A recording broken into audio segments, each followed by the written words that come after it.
So for the syllabus, I know that it is a divisive document. For some of us, it is kind of like an afterthought or completely unnecessary, whereas for some of us, it is a shield of a document and a layout of things to come. So what I'll tell you is I'll cover the syllabus here quickly, but I'll try not to be dismissive of any of the parts in it. You are welcome, and I recommend to you that you go back and read the syllabus for all the things that I don't cover.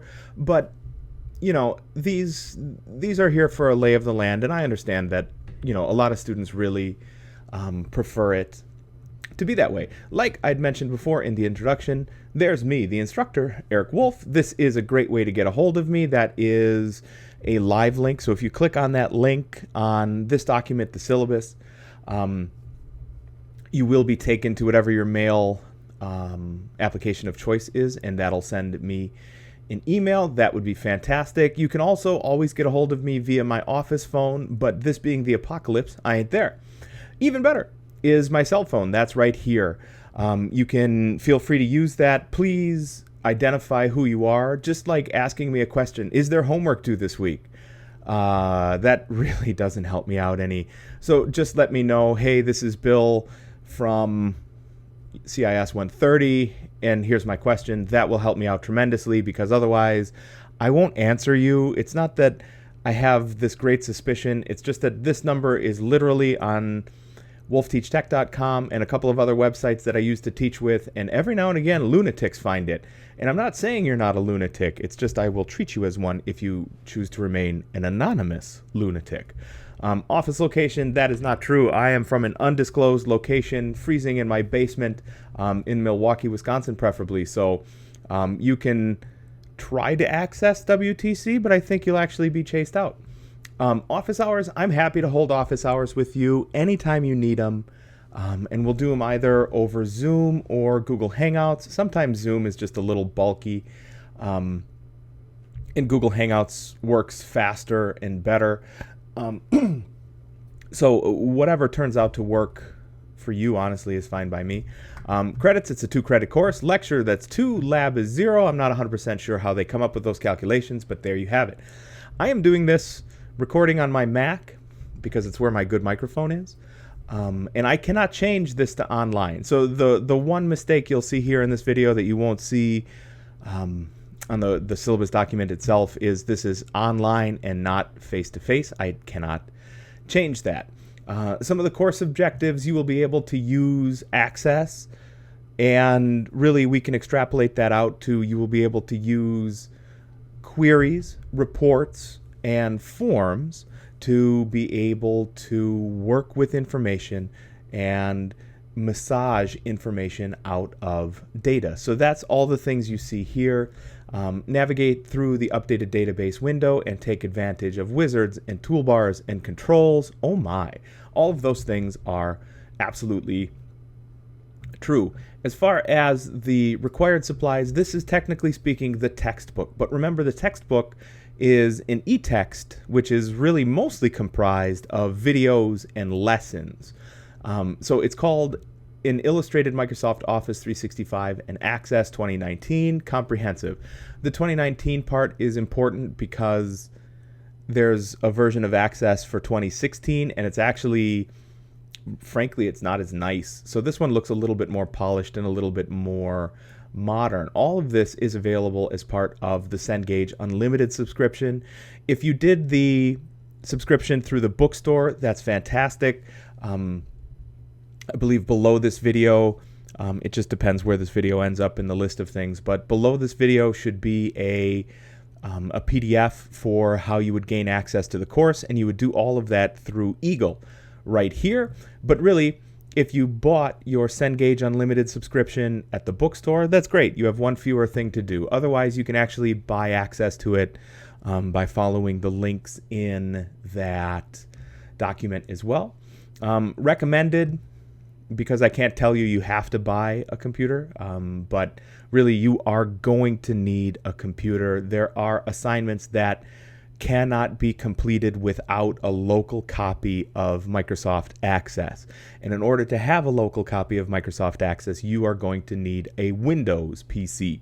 So really, you can do most of the homework assignments wherever you are. So you could do it from an iPad, you could do it from a Mac, you can do it from a Chromebook.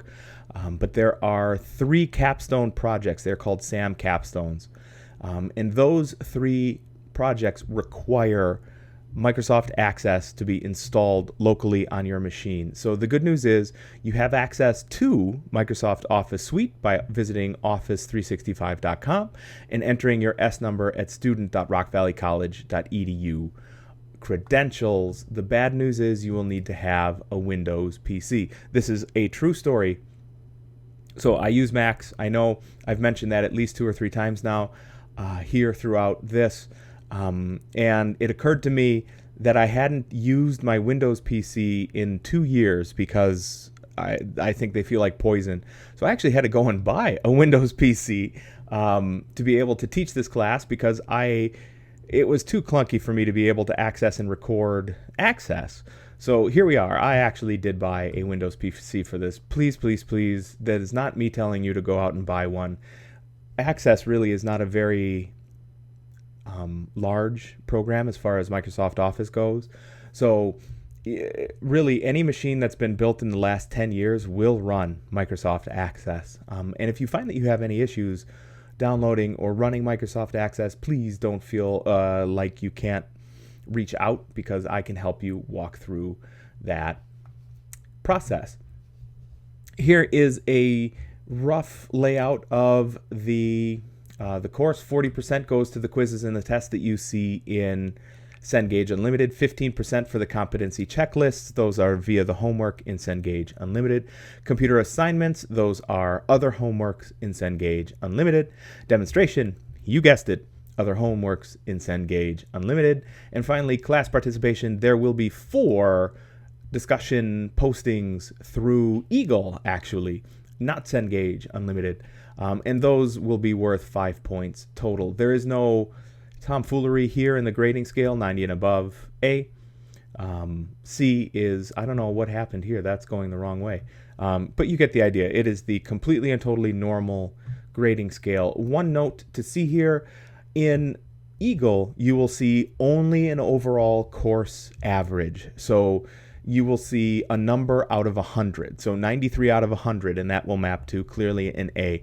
77 out of 100 will map to a C. You can see in Cengage Unlimited via our course shell, you can actually see individual assignment breakdowns. I feel as though if I add all of the assignments in the Cengage Unlimited course shell into Eagle, it becomes very, very messy. Eagle interprets videos that you will watch as part of your course. It considers each one of those videos an assignment. So what ends up happening is Eagle blows up your assignment calendar by putting, there are 28, according to Eagle, there are 28 assignments due just in the first module. That is not true. There are 6 assignments due in the first module. The other 22 components are things that you would watch or read as part of going through that first module. So I thought this is an executive decision on my behalf. I thought on your behalf, seeing just the things that you do as opposed to all of the things that you might see is really a better use of assignment space. So your overall score as a percent is in Eagle. You can see everything else that you need to see in the course shell in Cengage Unlimited. Because we're here at the Apocalypse, I'll assume that everybody is working on their own. However, if you would like to work with somebody else, you can do that. Just let me know. So that way I can make responses that would have to go to one individual, go to the individuals that need to see it. So just let me know. I actually do not have a problem if you work as part of a project team. So that's fine by me. Let's not get nasty in the discussions. I have nothing of anything but the most superficial topics in discussions, but This is in here because, once a teacher gets burned on something, and I've been burnt on those, that sucks for everybody else moving forward. I'm going to let everybody read the academic honesty and standards procedures because part of all of this is Eric will catch you if you cheat. Here is a note on late work. I will take late work. I will take late work up to a week late. But after that, I'm going to start assigning a penalty to it. I understand we are here over holiday break. I understand that, we have Christmas and Hanukkah and Eid and Ramadan and New Year's Eve and all of those things, but you can't leave the house, so I don't see what you're complaining about anyway, people. But what I won't do is kind of create a situation where you've barely turned anything in and it's January 4 and you're still insisting to you and me and to everybody who will listen that you can pass the class. And that's bloody unlikely. So I am not here to, the moment that Saturday night rolls around, so all of our assignments go from Saturday to Saturday. The moment that Sunday morning comes around, I'm not going to assess that penalty. I would rather you do the work. I would rather that you understand the topics. I would rather that you get something out of the material than me getting some sort of weird satisfaction from giving you a cosmic grading spanking because you couldn't get something done on time because life intervened. It seems to be like life has got one hell of an intervention going on right now. So the late penalty is there after 1 week. So if things are due on December 19, I will still take them through the 26th without a penalty. But after that, I'm going to assign that penalty so that just in case I've got somebody who really wants to drag their feet on homework, that you cannot drag your feet too bad on homework. You can work ahead. That is fine by me. If there is an online Dropbox in Eagle, otherwise everything else is going to be done through Cengage Unlimited, and you're going to get the hang of that before the end of the day today, I expect. I do have a one-time 24-hour grace period that you can use. Let me know. I understand that stuff happens, and if you're just like, hey, I'm going to get this done ASAP, just let me know, and then I'll let you get it done ASAP. If that's more for on campus. Regular attendance is acquired. This is a fast-moving course. If I haven't heard from you, I'm going to reach out and say, hey, what's going on? Essentially, the midterm grade is 10 days after we start. So you don't have a lot of time not to do work here. So if by the time, I believe the date is the 19th, if by the time the 19th has rolled around and you haven't done anything, I'm going to drop you. If by the time the 19th has rolled around and you haven't reached out to me with a reason why you haven't had an opportunity to do anything, I'm going to drop you, just so that we're not penalizing you grade-wise moving forward, so you can see that. Here, the topic outline is right here, and I will let you read through that. What I will tell you, again, is the best calendar is located in Cengage Unlimited because it is the most sane calendar. Otherwise, the calendar, if I would import it like it is into Eagle, would tell you that there were, I want to get this number right, I'm looking at my notes, there were 97 things for you to quote-unquote do in the first week. And if I publish that number, you all go into general rebellion, and I understand that. It's really not 90 some odd things to do. It was 16 things to do, which is a more manageable number. Final exam date, there is no final exam, but all homework is due by the end of the day on January 6th. That is not a day I have selected. It is the last day of winterim, so there you have it. The last day to withdraw from a course with a grade of a W, which means it does not have a penalty for your overall grade, is Thursday. I wanted to highlight that. December 17 by 5 p.m. That's also the day of the midterm. That's why I mention it there. I also have this by 5 p.m. highlighted because literally at 5:01, I no longer have the power to withdraw you.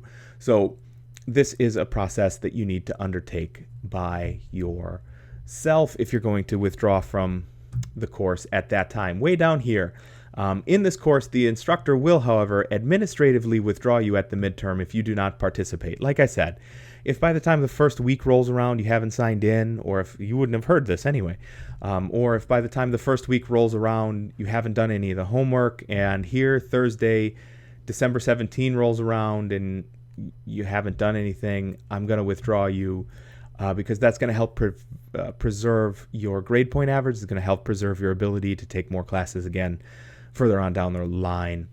All of these are boilerplate. Notification of services for students with disabilities. Let me know because we'll work with you. For everybody else, let me know because we'll work with you. One of the reasons I've picked Cengage Unlimited and actually this textbook as opposed to the other more recent textbook, there's actually one that was published early this year that I don't like anywhere near as much.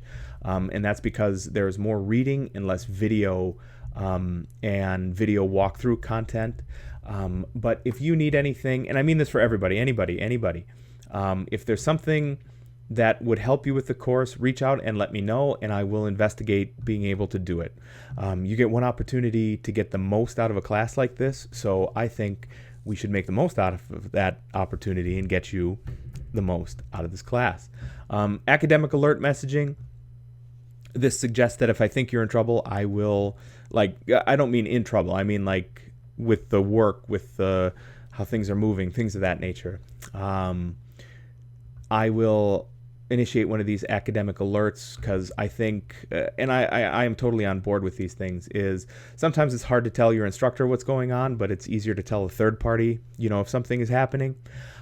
So these guys have access to things like your cell phone numbers, your home addresses, and they reach out on our behalf and they say, hey, look, is there anything we can do?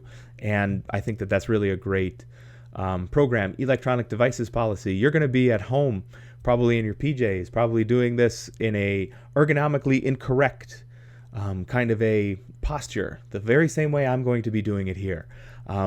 So disregard all of this because who cares? You're going to be at home, so let your cell phones ring. It's not going to bother anybody. So here's the withdrawal policy. We talked about that before. Resources. Down here, the tutoring center is available. I know you cannot see this, but I cannot scroll down any farther from where I am. The disclaimer, the preceding information is to be considered a guideline, but not immovable. So assignments, announcements, due dates, test dates, etc. may change. I don't expect that they will, but they may change as needed during the course of the course. If anybody has questions, comments, or concerns throughout here, let me know.